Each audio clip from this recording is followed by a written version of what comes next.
Hola a todos, esto es Filosofía para la Libertad. En el video anterior, citando algunas fuentes autorizadas, Volkogonov, Kolakowski, Zorrilla, de las tantas que podríamos citar, hemos comenzado a desmitificar la figura de un Trotsky demócrata y tolerante que solapadamente nos quiere vender Del Caño. También vimos cómo Del Caño se reivindicó orgullosamente trotskista. Veamos ahora cómo se autoproclamó defensor de los trabajadores. Siempre defendemos los intereses de los trabajadores, de las mujeres, de la juventud. Esta encendida defensa de los trabajadores, en labios de un trotskista, es como menos sospechosa, ya que el fundador de esta corriente, una vez en el poder, los ha maltratado como pocos han hecho en la historia. Para fundamentar lo que afirmamos, vayamos más allá de la máscara altruista con que se presentan los comunistas, sean de la corriente que fuere. Vayamos detrás del fetichismo del discurso solidario, de la parole, y demostremos que Trotsky fue un lobo con piel de cordero, señalando unas pocas acciones de este supuesto defensor de los trabajadores. O mejor dicho, un lobo que la propaganda pretende hacer cordero. Dejando de lado la masacre de Kronstadt, donde Trotsky estuvo muy implicado, vale reiterar algo de lo que dijimos. Trotsky creó campos de concentración para los trabajadores y militarizó el trabajo. Estas crueldades, que deberían avergonzar a todo ser humano digno, se resumen en la vergonzosa frase de Trotsky: quien no obedece, no come, una de las frases más aberrantes contra la dignidad humana jamás pronunciada, porque aliena y cosifica a los seres humanos, manipulándolos como objetos. Por lo dicho, es al menos curioso que Del Caño se declare fervorosamente trotskista, pidiendo toda clase de derechos laborales todo el tiempo. Siempre defendemos los intereses de los trabajadores, de las mujeres, de la juventud. Ante tanto amor hacia los trabajadores, es pertinente preguntar cómo los trataban en la Unión Soviética. He de suponer que eran privilegiados en el paraíso comunista creado por Trotsky, Lenin y compañía. Pero no, allí la única privilegiada era la casta política, como diría Javier Milei. Y donde, parafraseando a Orwell, algunos eran más iguales que otros. Sopesen lo que el historiador Edward Carr nos aclara al respecto.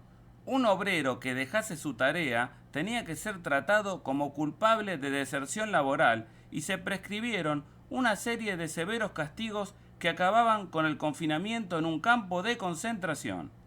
Por eso, se entiende perfectamente lo afirmado por dicho historiador, experto en la Revolución Rusa, quien dijo sobre Trotsky, y prestemos mucha atención porque es clave: de todos los revolucionarios, ninguno era más dictatorial que él por temperamento y ambición. Afirmar con pruebas que era más dictador que Lenin y Stalin lo dice todo. Me extraña que no sepas que nosotros somos una corriente trotskista. Lo que es realmente extraño es que Del Caño no sepa que todos estos hechos contra los trabajadores fueron perpetrados por Trotsky, actos que lo encuadran perfectamente en la definición de tirano, ya que es evidente que abusó de su poder político y gobernó de manera totalitaria. Pero volvamos al debate para seguir analizando algo de lo que afirmó Del Caño en su intercambio de ideas con José Luis Espert. ¿Vos conocés países que defiendan las ideas tuyas, donde la gente viva bien y donde no tengas un dictador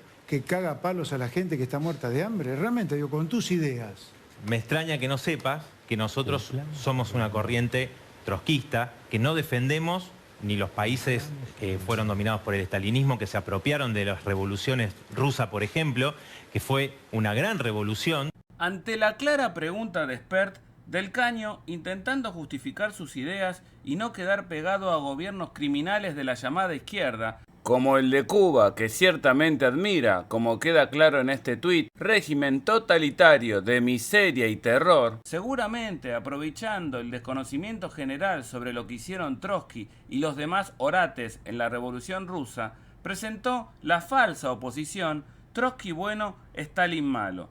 Pero, ¿eran tan diferentes Trotsky y Stalin? O, como nos enseñó Carr y muchos otros estudiosos, eran, siendo indulgentes con Trotsky, más de lo mismo.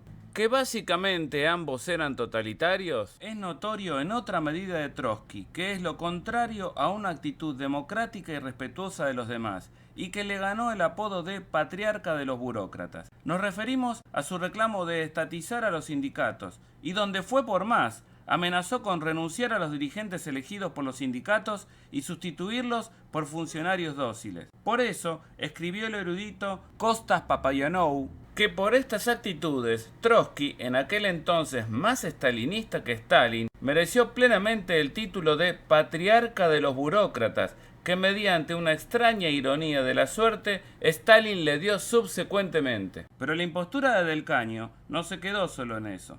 Participando de un debate democrático-liberal, es decir, en un ámbito de tolerancia y pluralismo político, donde se presentaron diversas interpretaciones de la realidad, el candidato del Frente Izquierda Unidad, como vimos, se dio el lujo de alabar a la Revolución Rusa. No olvidemos que los bolcheviques fueron golpistas, derrocando al gobierno provisional de Kerensky, abortando el incipiente proceso democrático en Rusia. Y esto sí es coherente con su visión de la realidad, porque, como leemos en un diccionario especializado en pensamiento marxista, el trotskismo rechaza la vía parlamentaria de las urnas como ilusoria, y aún considerando la guerra civil y el llamado comunismo de guerra, desde el inicio, los bolcheviques aplastaron con toda conciencia a quienes se oponían e incluso a quienes no, en una locura asesina contra su propio pueblo, incluidos los trabajadores, con el agravante de presentarse ante el mundo como una doctrina humanista.